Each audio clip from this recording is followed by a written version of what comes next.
If you have been finding it difficult to log in successful to your Gmail account as a result of you forgetting your Gmail password, consider to watch this video from the beginning to the end, because I'm going to show you step by step on how you can find your Gmail password without any stress. So let's begin.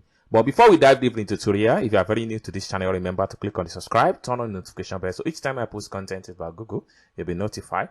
So with that being said, so let's dive into the tutorial and see how you can see your Gmail account password without any stress. So let's begin.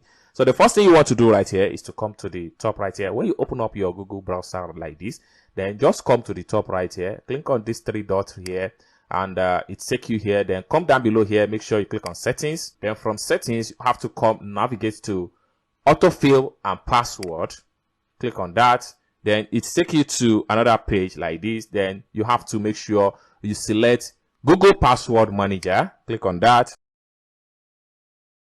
Then you take you right here. So all the password you have been using so far is going to be saved right here. So what you need to do is to make sure you click on Google. Click on this drop down right here. Then you'll be easily it will be easy for you to find your Gmail username, and here is your Gmail password. What you need to do is to just click on this icon right here and show me password. It's as simple as that. So this is how you can find your Gmail password without any stress. I hope you really enjoyed this video. If you find this video useful, give this video a big like, and also remember to subscribe to this channel for more tutorial like this. Thank you so much for watching this video from the beginning to the end, and I hope to see you in my next video. Bye for now.